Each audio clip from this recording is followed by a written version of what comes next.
Пока подождем, наверное, еще без 5. Да, у нас еще есть 4 минуты и 5. Все.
Ну что, Стас, давай начинаем, наверное, да?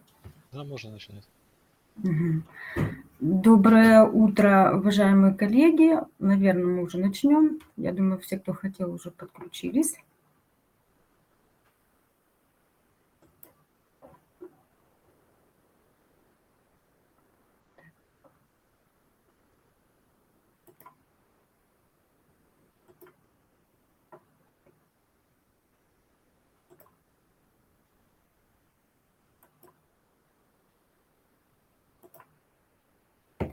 Так, сегодня наш вебинар посвящен такой актуальной теме, как аварийные ситуации в библиотеках, предотвращение и ликвидация. Библиотеки – это хранилище письменных документов, являющихся культурным наследием мировой цивилизации. Однако история человечества знает много примеров утраченных сокровищ. Это и сгоревшие библиотеки Александрии и Константинополя, библиотеки, навсегда утерянные в ходе опустошительных войн, документы, уничтоженные человеком или стихией. И вот на слайде вы видите несколько примеров аварийных ситуаций из новейшей истории. Конечно, это далеко не весь список, но мы можем обратить внимание на тот случай, который ближе нам. Это пожар, который случился в 2015 году в библиотеке Института научной информации по общественным наукам Российской академии наук в Москве. В результате пожара площадь пожара составила около 2000 квадратных метров, и на его тушение понадобилось 27 часов. Фонды библиотеки понесли очень серьезные потери. Огнем было уничтожено более 5 миллионов экземпляров изданий. А сколько было залито водой и пожарной пеной? Сколько документов пришлось сушить и реставрировать? Такой статистики у меня нет. Причины возникновения аварийных ситуаций – это всегда совокупность факторов, таких как катастрофы природного и техногенного характера, ошибки при проектировании и строительстве здания, его эксплуатации, износ этого здания. И, конечно, нельзя отрицать человеческий фактор, халатность персонала. Аварийная ситуация – это всегда есть непредвиденное событие, влекущее крайне разрушительные последствия. Максимально уменьшить последствия аварийной ситуации можно только в том случае, если сотрудники библиотеки сделают все возможное, чтобы подготовиться к подобным происшествиям. В 2020 году в рамках курсов повышения квалификации аварийной ситуации в библиотеках Федеральный центр консервации библиотечных фондов Российской национальной библиотеки города Санкт-Петербург провел анкетирование среди своих студентов по аварийным ситуациям. Их интересовала информация, сколько или были ли такие случаи в библиотеках, и был указан период с 2010 по 2020 год. В вопросе участвовали различные библиотеки, это и краевые, и областные, университетские, детские, юношеские. Всего участвовало 58 библиотек. И, в общем, вы видите на экране, что показал анализ. Да? То есть аварий не было только в 7 библиотеках, это всего 12% от общего количества анкет. В 51 библиотеке за 10 лет случилось 529 аварий. Ну и остальную статистику вы тоже видите. Это, конечно, очень впечатляет. Причины аварийных ситуаций в библиотеках. Протечка крыши, прорыв систем водоснабжения и канализации, сбой работы климатического оборудования, сбой системы пожаротушения, поступление грунтовых вод, относительная влажность воздуха в помещении более 70% в течение длительного периода. Ну, считается, и, собственно, статистика так и показывает, да, что наиболее распространенным видом аварийных ситуаций в библиотеках являются протечки крыш и аварии водопроводных и отопительных систем. Они происходят гораздо чаще. Начало любого отопительного сезона, осенние ливни, все это может привести к протечке. Подчас большую неприятность может принести даже пожарный шланг, если не проверять его исправность. Так, например, произошло в свое время в хранилище Российской государственной библиотеки. Лопнул пожарный шланг, который по правилам противопожарной безопасности висел между стеллажами. Он состарился со временем и подлежал замене, но, к сожалению, этого не произошло, и в результате его содержимое вылилось на книги. Пострадали книги на нескольких стеллажах, и течь прошла на 2 яруса. И вот последний пункт относительно влажность воздуха. Ситуация, когда влажность воздуха более 70% продолжается более 3 недель, она тоже приравнивается к аварийной. Высокая влажность помещения может быть вызвана проникновением грунтовых вод в пол стены, незначительным повреждением водопроводных труб, где едва заметно, но постоянно капает вода. Поэтому необходим постоянный контроль состояния документов в фондах. Что же делать, чтобы ущерб был как можно меньше? Конечно, прежде всего обращать внимание на, казалось бы, такие мелочи, как капающий кран, небольшое влажное пятно на потолке или стене. Все это может обернуться катастрофой для вашего фонда. Обеспечением безопасности фонда могут и должны заниматься все сотрудники библиотеки, начиная с руководителя и заканчивая уборщицей. Конечно же, они делают это соответственно своим полномочиям и возможностям, но общими усилиями необходимо находить наиболее рациональные решения и методы для предотвращения возможных факторов риска. Это так называемая первая стадия процесса деятельности в связи с экстремальной ситуацией. Всего Юрий Михайлович Столяров выделяет 4 стадии. У кого-то я видела, что и на 5 стадий подразделяется подготовка к ликвидации аварийной ситуации. У нас 4. Вы видите, это превентивные меры или действия по предотвращению причин чрезвычайных ситуаций, подготовка к экстремальной ситуации, развертывание непосредственных действий после уже случившейся ситуации согласно инструкции, и ликвидация последствий аварии в библиотеке и приведение поврежденных документов в стабильное и пригодное для использования состояние и возмещение ущерба. Вторая стадия – это подготовка. Поэтому на случай экстремальной ситуации заблаговременно вырабатывается план действий, подготавливается необходимое оборудование и материалы для ликвидации аварии и ее последствий. Как такового типового плана на случай аварийной ситуации не существует. Каждая библиотека разрабатывает план действий в зависимости от конкретных условий. При любом бедствии, конечно же, на первом случае безопасность людей, и уже только после этого вступает в силу определенный порядок спасения фондов.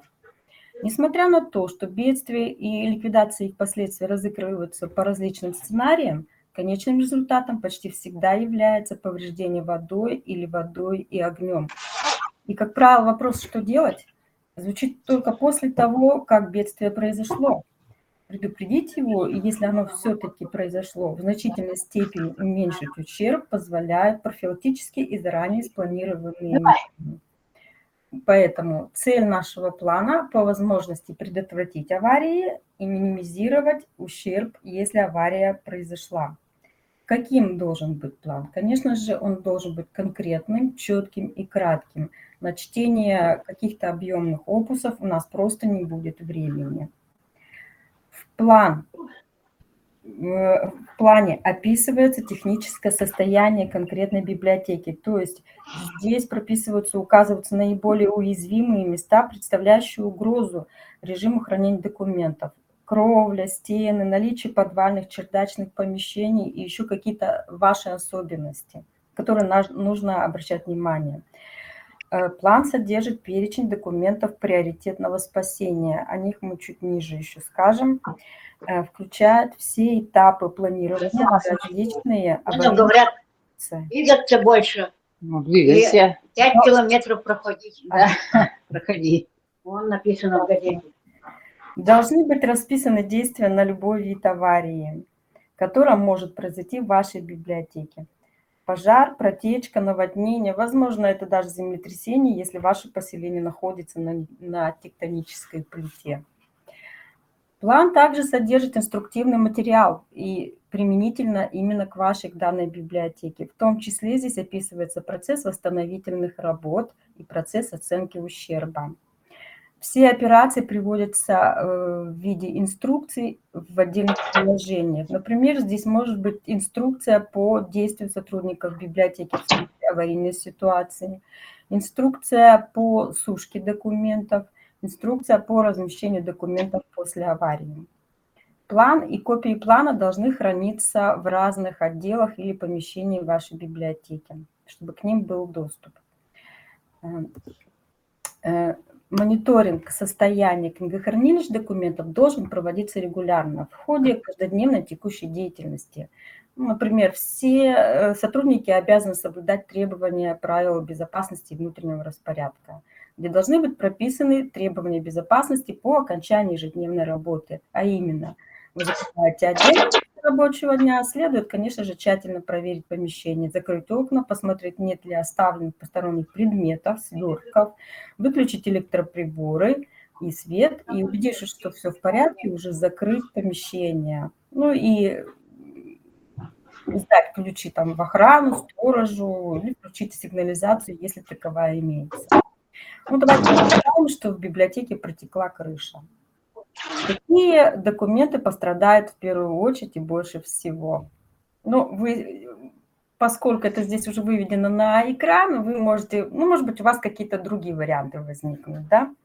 Ну, например, да, в первую очередь, конечно же, от протечки страдают книги, которые стоят на незакрытых верхних полках, книги, которые, не знаю по какой причине, лежат на полу, мы знаем, что этого не должно быть, да, и книги на нижних полках на расстоянии менее 30 сантиметров от уровня пола. А также очень сильно страдают большеформатные издания, которые выступают за пределы стеллажа, они тоже наиболее уязвимы.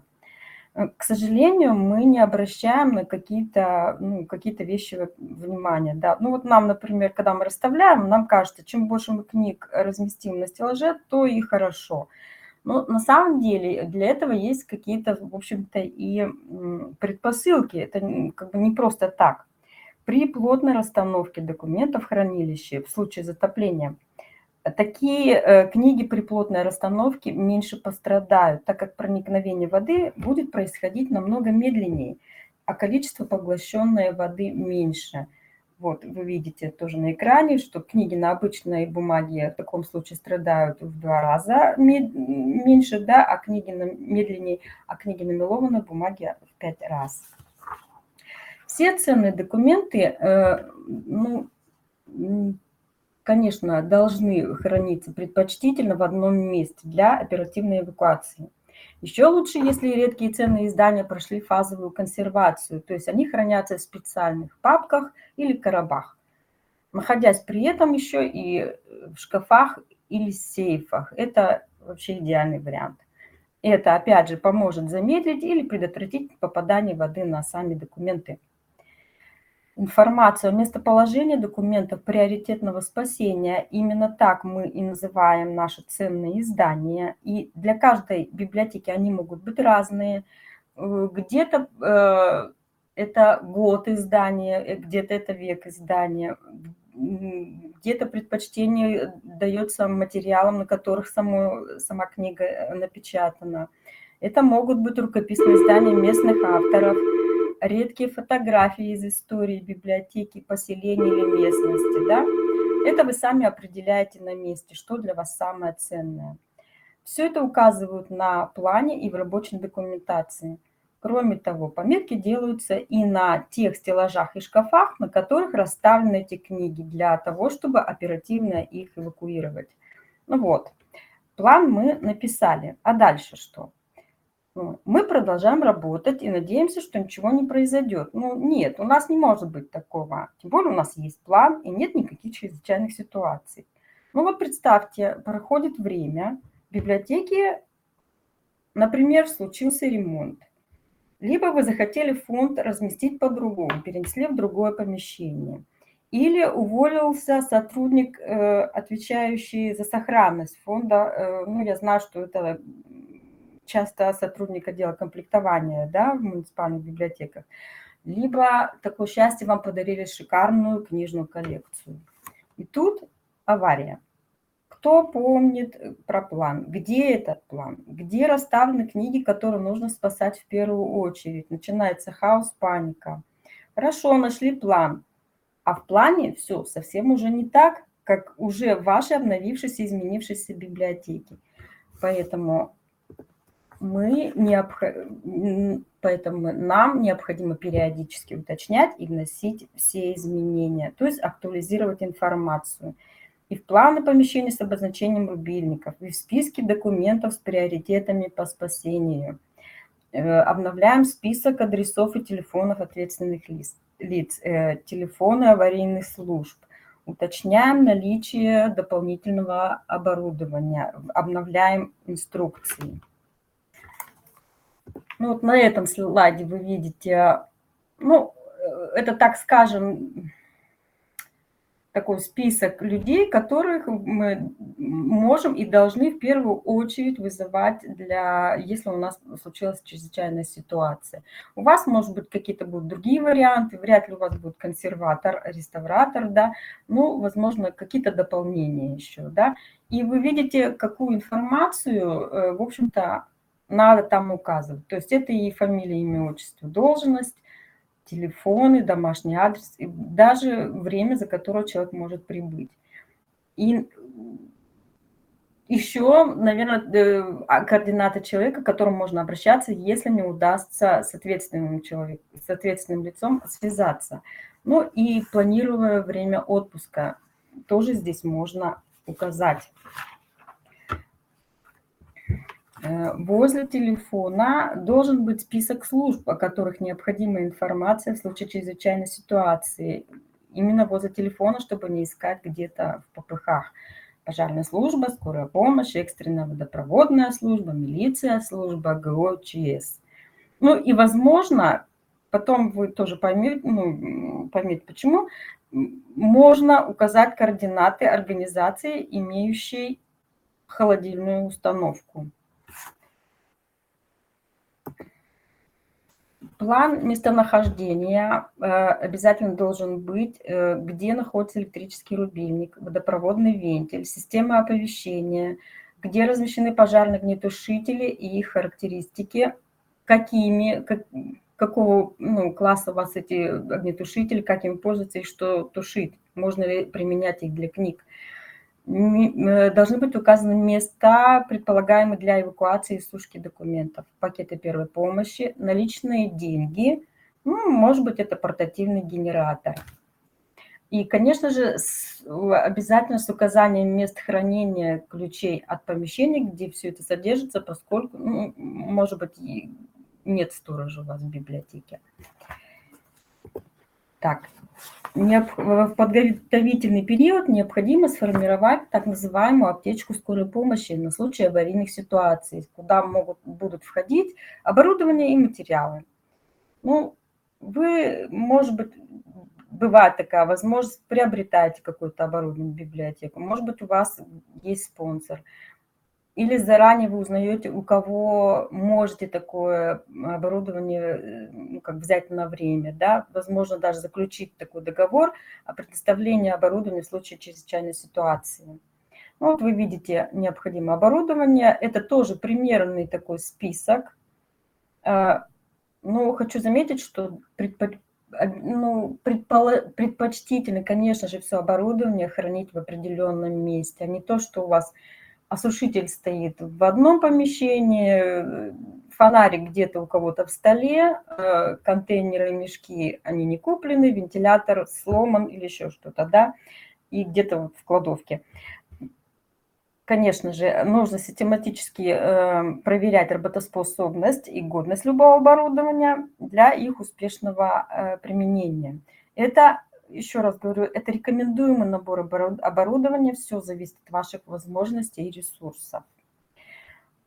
И материалы для ликвидации последствий аварии, они тоже могут быть, конечно же, разными. Но вы видите, фильтровальная бумага, либо бумажные полотенца, любая плотная бумага, либо крафтовая для упаковки пострадавших книг, толстые пластиковые листы, полиэтиленовая пленка, газеты, ветошь, различные еще инструменты, да, готовые бланки для записи документов с различными повреждениями, для нумерации, наверное, обозначения ящиков или коробок, если это большие такие массивы пострадавшие. Ну и для учета людей, участвующих в ликвидации аварии. Возможно, у вас будут какие-то волонтеры. пластиковые пакеты для замораживания, средства, ну, для собственной как бы защиты, да, халаты, резиновые перчатки, респираторы. И, ну, у меня вот на слайде раньше был скотч, я его просто убрала, но хочу просто воспользоваться таким случаем.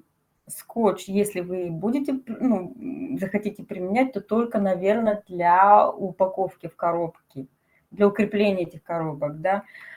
Просто хочу напомнить, скотч, пожалуйста, не применяем для ремонта книг, ни в коем случае. Сейчас просто в последнее время у нас участились случаи, когда книги, выданные по МБА, возвращаются подклеенные скотчем. Даже если ваши читатели, ну, порвали, вы им тоже объясняйте, пожалуйста, да, что пусть они лучше в таком виде принесут. Наш реставратор, ну и ваши книги, конечно, тоже, наш реставратор, ну, сам отремонтирует испорченные книги.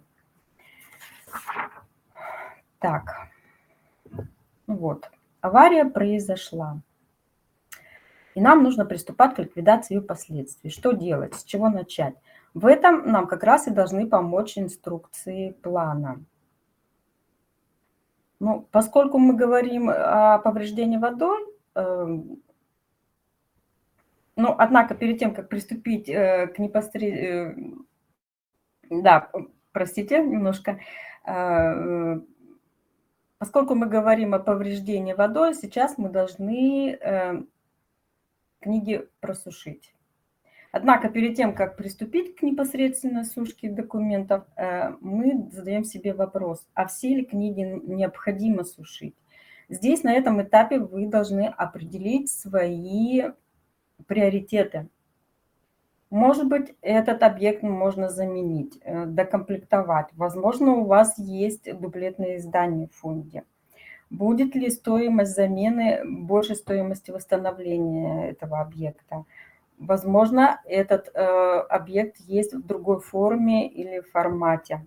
Да? И определять приоритетное спасение в зависимости от состава материала документа, который надо в первую очередь.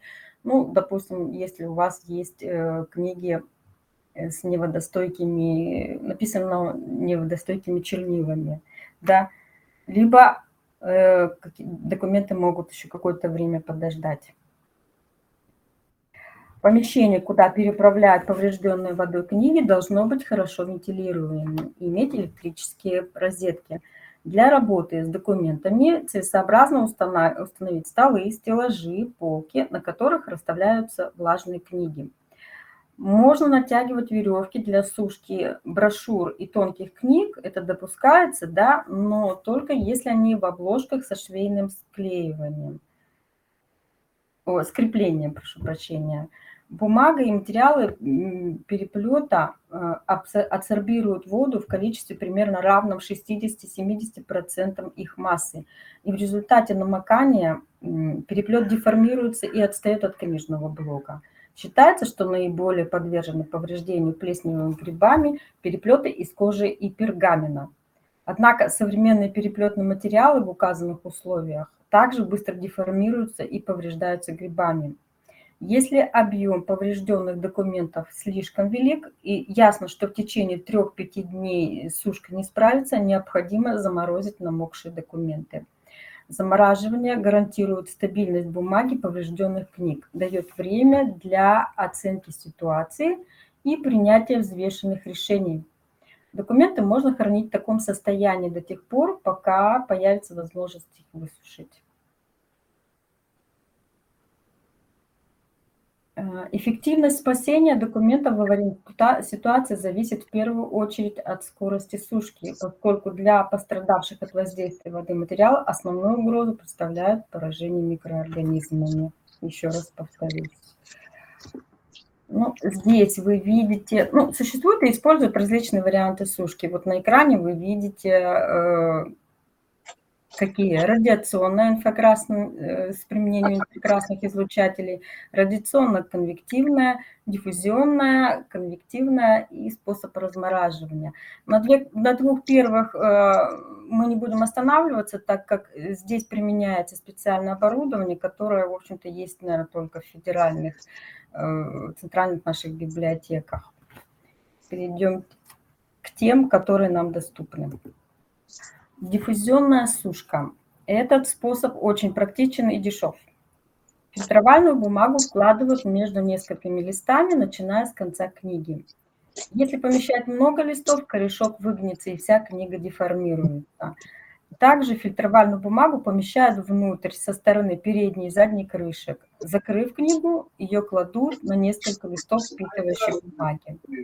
Важно часто менять листы и при этом переворачивать книгу всякий раз, когда выполняется данная операция.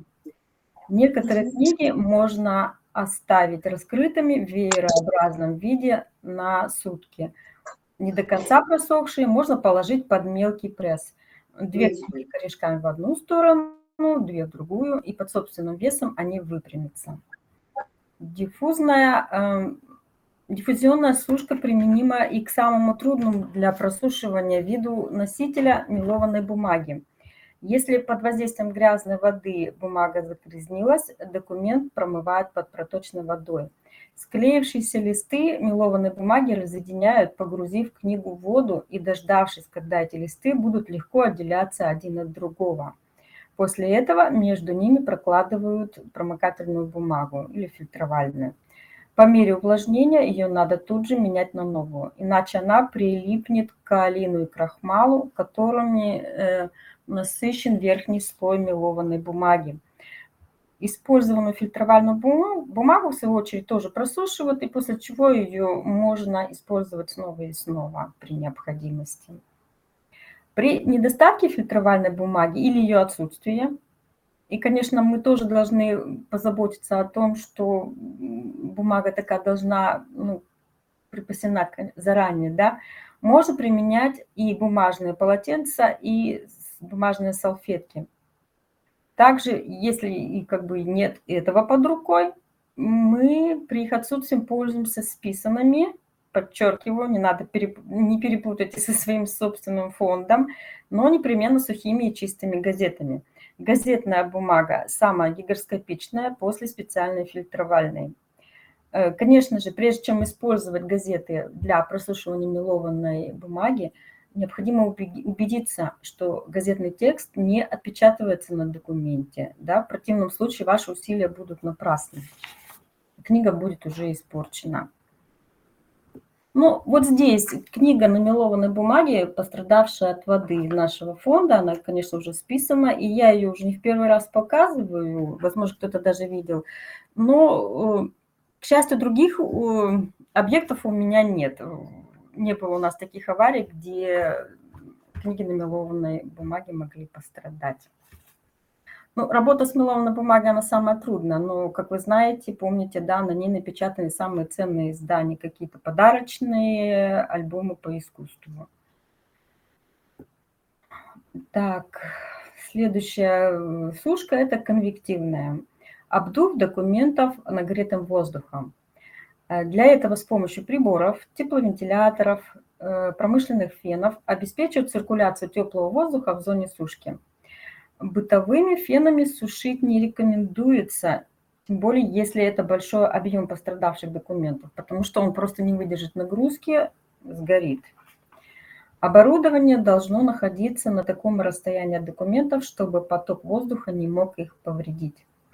Разновидностью конвективной сушки является так называемая пространственная сушка, которая возможна в том случае, если документы только увлажнены, не сильно пострадали. Их можно оставить свободно лежащими, размещенными горизонтально на стеллажах, на столах, но они не должны быть плотно прижаты друг к другу. Сушка помещения со всем его содержимым осуществляется путем циркуляции больших объемов воздуха, нагретого мощными калориферами. Также диффузионную сушку иногда совмещают с конвективной. Конечно же, категорически не допускается раскладывание книг на батареях центрального отопления, потому что очень сильно коробится переплет, и листы желтеют и становятся ломкими. После сушки в блоке у корешка может сохраняться влага. Это такое самое недоступное место, поэтому необходимо пострадавшие документы разместить еще в специальное помещение для кондиционирования и такого карантина. Да? Рекомендуется продержать их там в течение месяца. И нужно постараться, конечно, да, температуру в воздухе поддерживать около 18, плюс 18 градусов. И относительная влажность воздуха должна быть 45%. Ну, вот есть такой элементарный тест еще, если у вас нет приборов под рукой, которые измеряют влажность, да, ну, наверное, вы знаете, ну вот напомню, да, можно взять книгу, конечно, если она не с мороза занесена, да, лежала в отапливаемом помещении, приложить к ней ладошку. Если она прохладная, значит, в ней очень много влаги. Также достаточно широко известен способ размораживания, при котором лед переходит из твердого состояния сразу в газообразное. Это сублимационная сушка. Для высушивания документов требуется только морозильная камера. Процесс длится в течение 3-4 недель. Можно, наверное, все любят сушить, ну, если есть возможность, конечно, сушить выстиранное белье на улице, да, такой свежий воздух, запах. Можно, вот как выстиранное белье, просушить книги в естественных условиях. Ну, конечно же, в зимнее время, когда температура ниже 0 градуса. И для этого, конечно же, тоже потребуется гораздо больше времени. Ну, здесь это просто фотография нашего морозильного ларя, который у нас есть в библиотеке. Он куплен уже достаточно давно по проекту по сохранности. К счастью, мы им пользовались всего один раз, буквально, может быть, полгода назад. Ну, и то это был не наш аварийный случай, а помогли коллегам с Национального архива. У них протекла тоже отопительная система. Они здесь какое-то время похоронили свои архивные документы, пока разобрались со своей ситуацией. Последствия аварийной ситуации. Ну, надо применять как данность, да, что фонд уже не будет прежним, если это случилось. Ни одним из методов не удастся восстановить документы в их первоначальном виде. Они никогда не станут лучше, чем до просушки. Всегда дешевле высушить документы, чем замещать их другими, даже если они заменимы. Но если у вас ресурсы для сушки человеческие, материальные, то есть вы, исходя из всего этого, именно и принимаете решение о том, что нужно высушить, а что следует списать или докомплектовать фонд заново.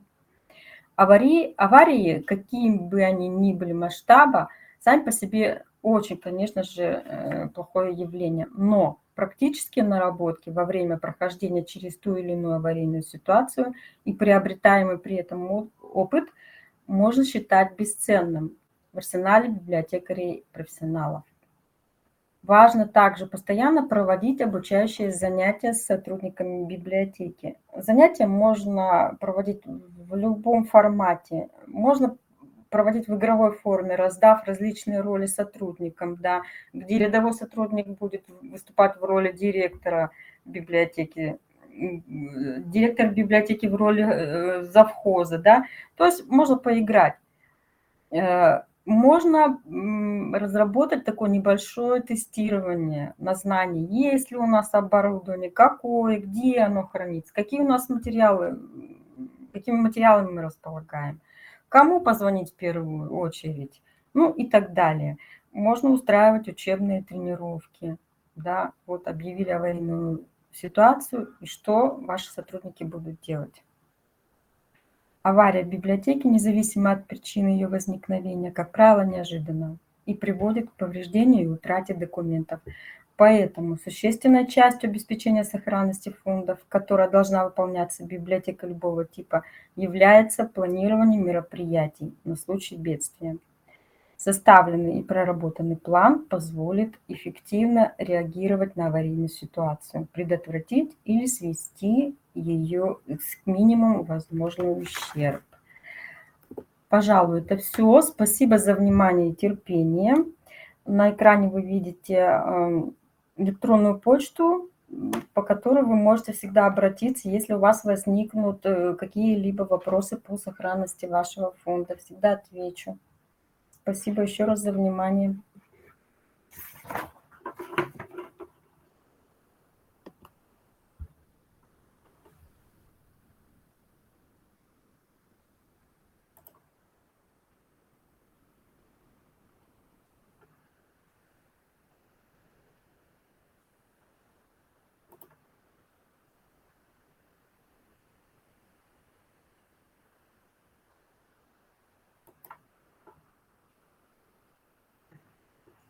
До свидания.